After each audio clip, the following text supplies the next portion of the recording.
Actually, let's just sit in a circle over here, quick. Before we even like get into like teaching and stuff, I just wanted to kind of like do like a quick intro and kind of explain why I'm doing this. So I'm just sit like big circle. I don't know, 2 or 3 weeks ago, I was watching Long Island Jiu Jitsu Network at home. I didn't go to that one.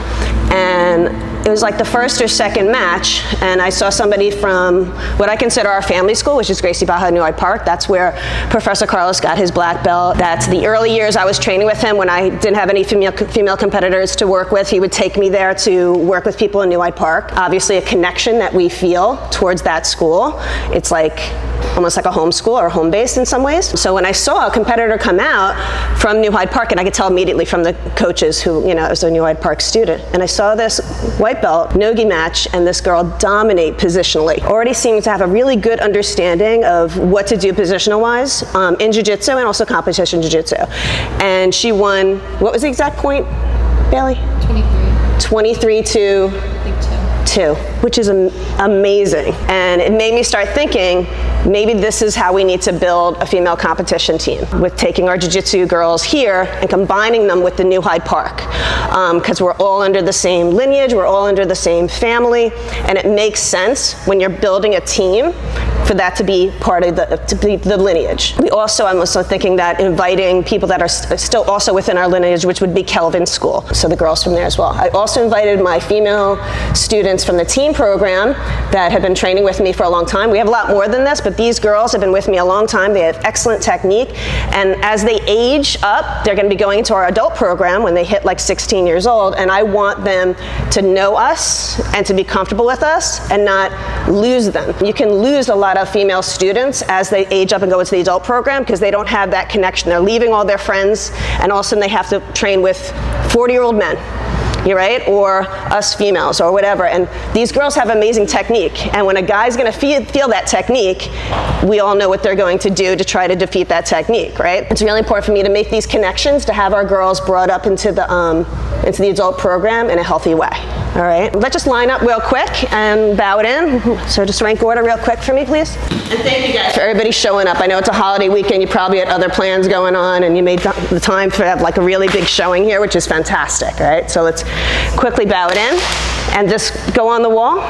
Everybody on the wall? So what we're going to be working today is I'm going to be taking and purposely took experienced people that I want to be here because I want to do like techniques that I use a lot. So this is a technique that I started learning in my blue belt, and I just fell in love with it, and I didn't hit it for a long time. I practiced it and practiced it and practiced it, and it wasn't until like probably deep into my purple belt that I started hitting this technique, and then now it's like on the regular. So I'm just going to quickly show you the entry, and we're going to work the entry, and then we'll go into the deeper parts of the technique where one allows you to sweep, but also allows get an entry for leg locks. The first thing I want to talk about, because to me it's about understanding competition jiu-jitsu, a lot of this, is making sure you understand how to pull guard. Even if you don't compete, it's really, you want to be able to pull guard in a smart way, whether it's going to be helping your competition students, but also it's understanding like what's going to be appropriate for if it is a street case scenario. Okay, so obviously I don't want to pull guard in the street. For this particular technique, I want you to look at coming off a collar tie. So if we're standing up, I have my wrestling stance. I'm keeping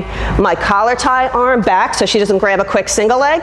She usually is going to collar tie me back, and I'm going to grab elbow control, cell phone grip, elbow control, use that to peel away. I'm going to look away and grab a Russian tie. This hand's going to come off, grab the wrist as I look away, and then I'm going to take my 2-on-1 grip, come here, and use it to punch her shoulder, start driving her back. Of course, action, reaction. As I feel her drive back into me, I'm going to use that to come underneath her hips and off balance her. From here, I'm going to go into my X guard. So my inside leg is going to drop right here behind her knee. My outside leg, the foot, is going to pummel and go inside her hip. I have a overwrap grip on the ankle, and my knee is to the outside. Don't go here. This is an easy pass for her. Make sure your knee is on the outside. I'm taking my knee and driving it behind her thigh, keeping her hands heavy on the mat. I just want you to go from here, from X guard to reverse X guard. People get confused with reverse X guard. It's not that complicated. I want you to think about just taking your bottom foot, making it your top foot. Okay? This is reverse X guard. I'm keeping your hands on the mat, and I'm pushing away with my legs a little bit. So we're just going to go reverse X guard, entry, I make a collar tie. She collar ties me back. Elbow control, the cell phone grip. I'm grabbing the notch of her elbow. I'm going to look away as my hand comes off. It grabs her wrist, and now I'm driving and punching her into the shoulder. As I feel her drive back, I use that opportunity to get underneath her hips. Notice that I'm perpendicular. My X guard hooks go in. Over wrap grip. Here I'm gonna go to reverse X guard. My hand is gonna move, having complete control. See how I don't take my hand off so she starts coming back? I'm going to use my hand, it starts here, still holding, and then going to the elbow. From here, I'm keeping her weight on the mat. Reverse S guard, bottom leg becomes my top leg. Okay? Last time. Collar tie. She re-collar ties me. Elbow control, look away, Russian tie. I drive into her. As she comes and drives back, I use her energy against her to put her hands on the mat and get under her hips. X guard, first hook, second hook, reverse X guard. Bottom hook becomes my top hook. Okay? Does anybody have any questions? Okay, cool. So I want my new girls to work with some of my experienced adults. So kids, I want you to grab an experienced adult to work the technique so you can guys get to know each other a little bit, all right? So one person's gonna be going the whole time. I appreciate if the upper rank goes first, or even like the older grappler goes first, because it's gonna help the younger grappler understand what it feels like. And I'll walk around and help everybody.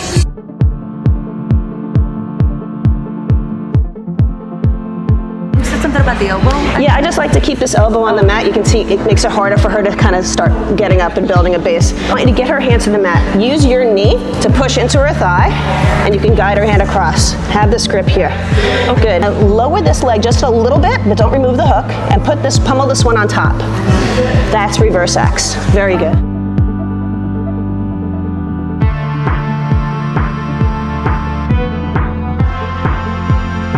Front with your knee on this side. Good.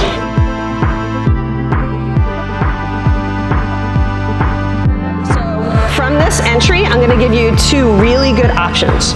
So one of them is just going to be going into the legs, going into a saddle position, which is a highly effective finishing position, a lot of control. And the other one is a sweep. So first we'll do the leg lock. You guys can start right from X and go to reverse X, or if you liked this whole, sitting with the collar tie and starting, you can always start and just do it from here. So just so you get an idea how it meshes together. Elbow control, Russian tie, I'm pushing forward, waiting for that reaction, using that to get under my hips. So I have two legs underneath her, right?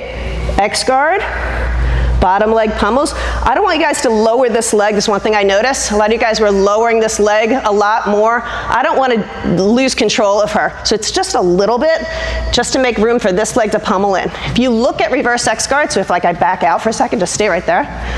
It's like this. It actually is an X guard that looks more like X than regular X guard. And I think it's just because it was developed later, so they called this X guard. This actually looks more like an X guard, right? But this is reverse X. So regular X, reverse. Notice I didn't lower that leg too much. From here, we're going to use this to get to the saddle position. I'm going to use this X on the outside of her hips to be able to elevate her. Notice how I can elevate her leg with my little X that I created. From here, if I can reach, my hand is going to grab that leg, and my back leg is going to go, my knee behind her knee. I'm going to use that to lift up, and now I have what they call double trouble, saddle position, honey hole, 411. There's like a million names for it, but I have control of both of her legs. So even as a white belt, you can finish an ankle lock, or you can do a leg lock in Jiu Jitsu, the ankle lock. So from here, you can go into your ankle locks. If you have the ability, you could also go into heel hooks. You could also go into 𝐬𝐿𝐾𝐿s. There's a bunch of different ways of finishing from this position. It's a really high valuable position. Or you could, the second technique will be just coming up. So again, to get to saddle, collar tie, Russian, push in, she pushes back. I use that to sit, two legs underneath, keeping control of her hands on the mat. X guard, reverse X, using this X to elevate. Notice how I'm swinging her like an arc, a half moon circle towards my back. If I can reach the leg, even better. Elevating my hips, using my knee behind. And let me show one thing. Getting my foot, as females, we usually have really good flexibility and dexterity, and this really helps us in this situation. I hide my foot on the other side. A lot of the guys, when they do this, they will finish it right here, and they'll put the foot right here. And I've seen people get finished by the other person with this foot exposed. But while they're elevated, I use that moment to pummel my foot all the way to the other side. Now there's no way she can really attack my legs, and I have all the attacks here for me.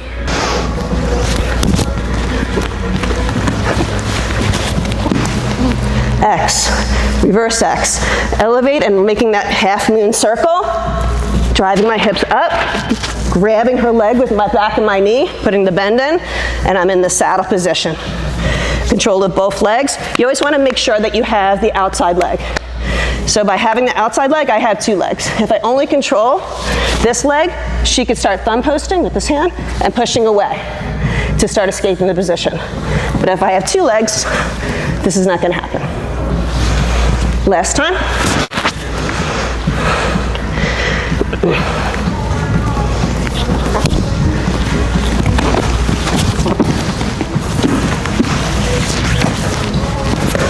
Saddle.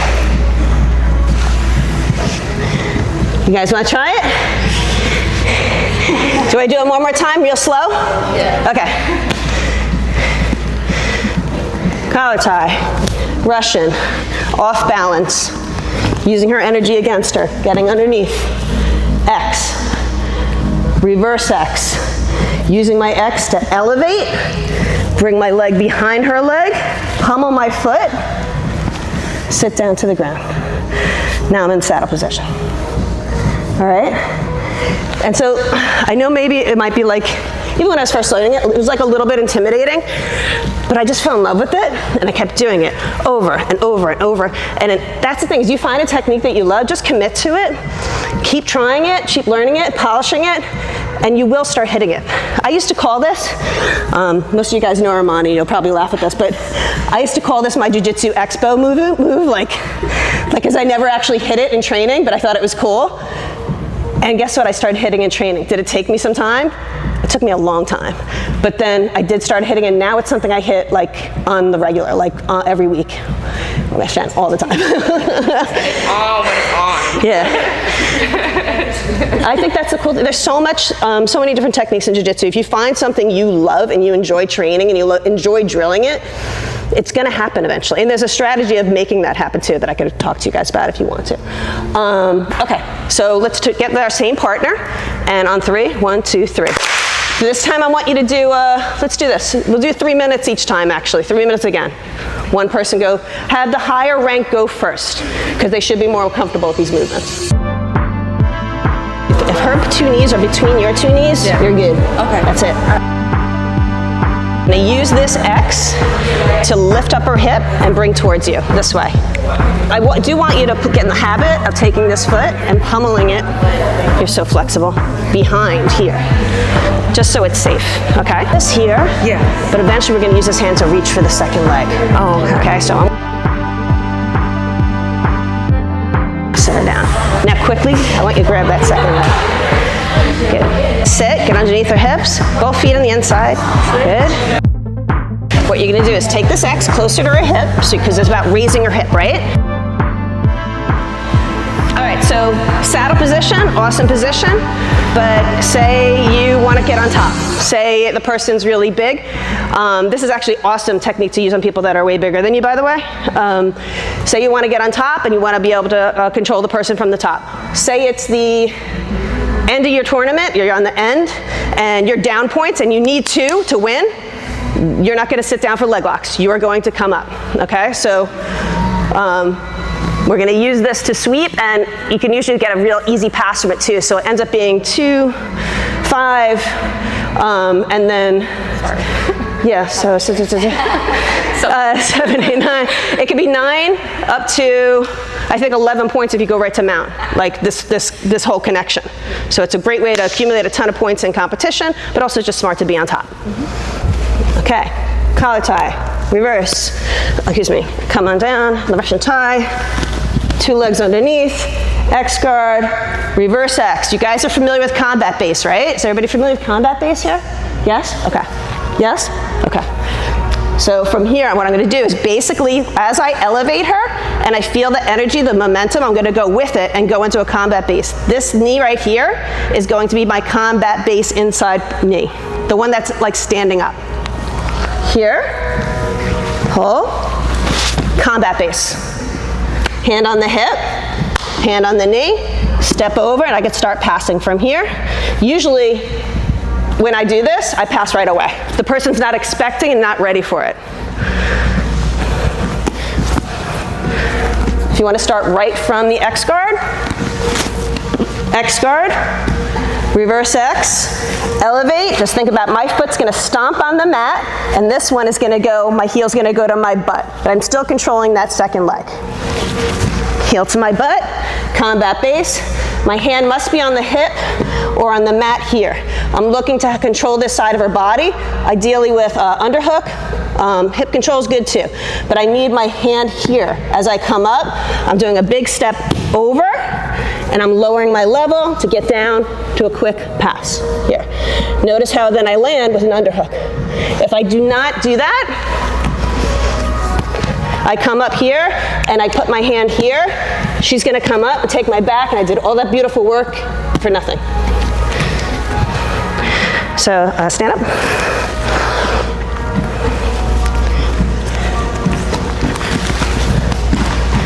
Reverse, X, lift, come up. I'm going to use this momentum as her hips are coming down. There's energy there that I'm going to use to help me. Here, up, underhook, head across, slide through, and have a nice clean pass. If I'm really lucky, here. Greedy girl. Okay, last time.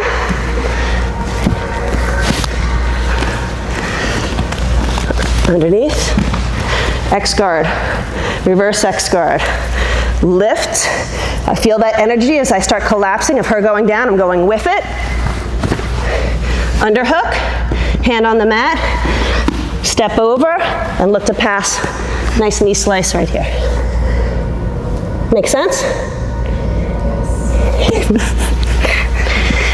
Do you need to see it one more time? Slow it down? Okay. Let's hide this direction.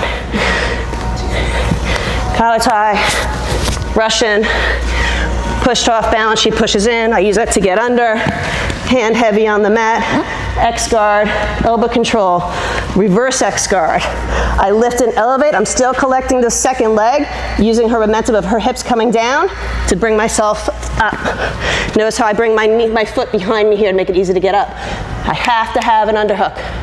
Underhook, step over, look to pass, cross face underhook. Okay? Okay.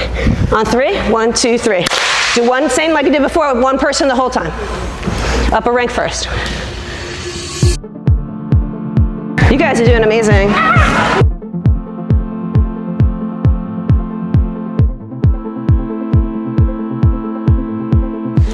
If you guys love this technique, I'm going to give you the short, like the cheat notes on it. You are going to drill it a ton.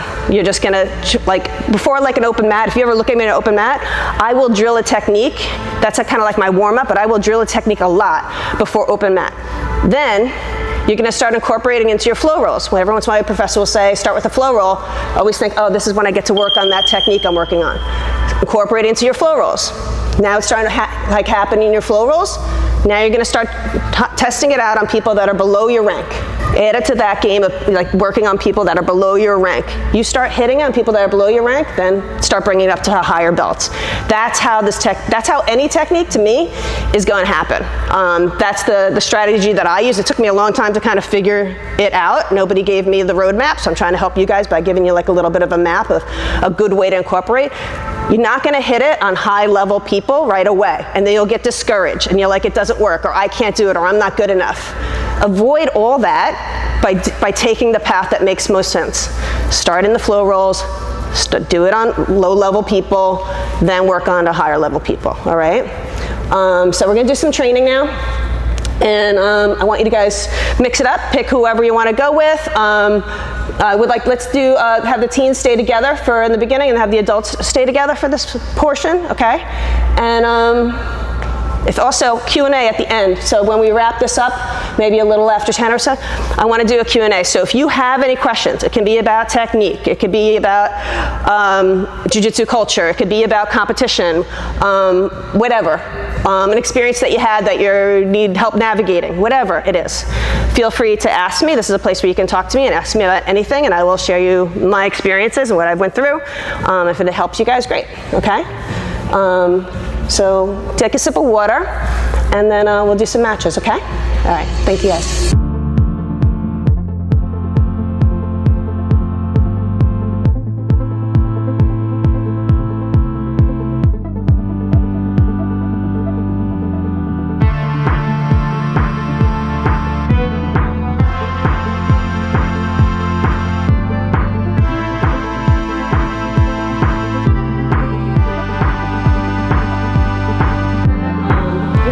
Just like raise your hand, shoot it out there. If you don't, then we can all just go have lunch. So, anybody have a question about anything? I have like a million questions, but I wouldn't know where to start. You know, we had that drive home, that sweaty drive home from training, and you think about like all your roles and what happened. Look for what was the consistent mistake or the consistent problem. What was the consistent thing that happened in your training that day? Go up to your coach and be like, listen, I'm getting my guard passed from Δ퐸𝐫 all the freaking time. What am I doing wrong? There's probably some control points that are missing, and then he'll probably see, for me, I would say, let me see what you do. And then I would see where the errors are, and then try to correct those errors for you. But that's a good thing is when you're driving home is have that. It's one of the few times, especially me as a family person, my kids, my husband, jiu-jitsu students, like probably the few times I'm alone is in my car. And that's when I'll reflect on what's going on in my training and how I can fix it, you know? And also there's great resources yourself. So if you feel uncomfortable asking your coach or you feel like the coach is always busy, there's amazing instructionals out there. So if you know it's a Δ���𝐸 problem, you're researching Δ���𝐸. And looking at the right, and don't just like look at any random teacher. Make sure you're looking at reputable teachers. That would be my advice there. Does anybody else have any other questions? What would you say for you first? What would you recommend to everyone who wants to complete a critical step of preparation that you'd like to stand by? Okay, to me, it's 8 weeks of concentrated training in preparation for competition. Like, there's a lot that I do in preparation for competition. Shannon is like the person that I work with a lot with all my competitions, so I usually have 1 or 2 dedicated partners and build a really good relationship with the person that they're going to give you the right feedback and they want you to win as much as you want to win. And it's a great feeling to have that partner that's going to help you. In terms of with Professor Carlos, I have helped him prepare for like pretty much every competition since the day I met him. And I've been in the corner every single time he competed. And he knows if he needs me to drill, if he needs me for a training, if he needs me to cover a class so he can do a competition training, I do that. So having a person that you develop a relationship, I would say is the #1 thing, that wants you to win, and they're gonna be there for you to rep and to get some good competition training and not take those, when you're training really hard in those competition rounds, not take it personal. It's about just getting better. So developing that core relationship is huge. And then I would say making sure that you're eating well and not partying during that time frame, and just being as clean as possible, clean with your food, clean with everything that goes in your body, and positive mindset and reframing things because we all get nervous going into competition. I don't care how long you've been competing. You're always going to be nervous going in there, but you can reframe those emotions differently and start giving your pause. So I always tell when you have that anxiety feeling in your stomach before competition or getting ready, even as soon as I sign up on IBJJF, there's this pang little that happens, right? You're like, oh shit, here we go, But I try to reframe that feeling as excitement because I'm doing what I want to do. I'm choosing to do it. Because excitement, right before Christmas or whatever, or right before a birthday, or something that's good to happen, you feel that too. It's a very similar feeling. So why not give it like a positive mindset as opposed to like, I'm nervous, I'm scared. No, that's not good. Like, I'm excited doing something that I love doing. Anything else? Yeah. Would you recommend for somebody who's competing for either maybe somebody in their team, but not necessarily for themselves, to watch like videos of the competitor? Yeah, so that's a loaded question. So I could tell you what I do with Professor Wells. So, and he has never asked me to do this. This is something I developed over the years. Is I do look at his competitors, but he does not. I look at his competitors, and I have over the years devised a way of like how I kind of like dissemble their game. And I basically will look at their matches, and I write down the repetitive techniques I see them doing. Like, this guy's always playing butterfly guard, or this guy's always going for guillotines, or this guy's always going for double legs. And I'll write all the repetitive things, and how does that person stand? Your second person really should be doing that work for you. So like, I would ask Shannon to watch a match. If they're going to watch my competitor, I would have her do it. And then what she'll do when we train together is she'll replicate that. So if that person's always playing butterfly guard, Shannon's going to play butterfly guard. But she's not going to let it get into my head going, your opponent plays butterfly guard, so we better be, no. She'll just do it naturally. So now nothing is going to feel foreign, hopefully, in that match.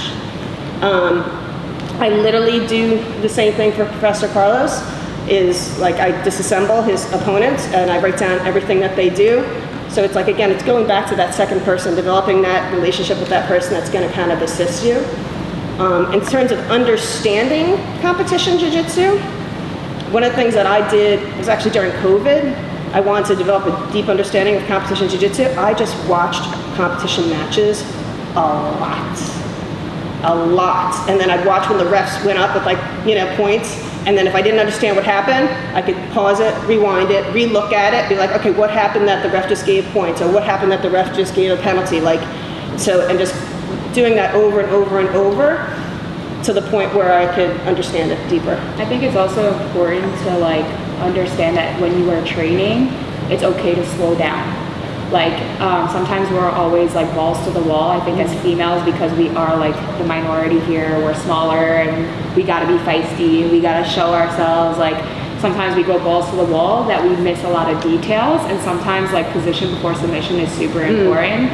And I think when you throw away ego, you completely evolve your game so much further. So not every round do I need to win. I'm not focused on winning. I'm focusing on, like Tara said, a certain technique. Either I hit it or I get submitted trying it. I don't care. And it's not if that person wants to walk away, if I'm a higher belt than them and say, oh, well, I submitted that, I don't care. I genuinely don't care, because they don't know what I'm working. They don't know what I'm focused on. And I think when you let go of a lot of emotional ties to your game, you can actually evolve your game. And even like she was saying, when competition, there's an emotional aspect, absolutely, but it's your body's preparation for what it's about to do. So when you focus on the things that you want to do, slow it down, work position, and you're gonna get better. It's pure, that's it. And when you go against other women, it's completely different than the guys that you're going against anyway. So I always tell people to try to think of this as your lab and not your competition. So that's one of the things that's great about competing in jiu-jitsu, is that you get a very, very clear idea of what our school is about. And it's just about getting better, and it's about a laboratory of learning techniques, and it's not your actual your competition's not here. So be okay when you're working with somebody, if losing positioning sometimes here, just knowing that you're consciously doing it, so that say you get your back taken, you're gonna have great reps with back escapes. Not feeling like you have to win every single round. There's a time and place for that. Comp class is a time and place for that. Go for it, try to win every single round. But there's other times where you should kind of making sure that you're exposing yourself so you can get better in bad situations too, and then you can stay calm in bad situations and not panic. Anything else? No? When's the next one? When's the next one? That's awesome. We're gonna do it. I mean, I'm super happy with the turnout here, so I'm gonna talk to Professor and see if we could do it. The goal is to do this every other month. That's my personal goal, and it'll probably always be on Sundays around this time. And you guys, now that like we all know each other, I want you to like message me too, like, hey Tara, next one can we work on whatever, takedowns or whatever. I'm totally willing to do whatever you guys want to work on. And we'll figure it out. And I'd love to, get more girls from GB here, and what I'm trying to really set this up is like, I don't want people to feel like, because I know it's intimidating going to another person's school.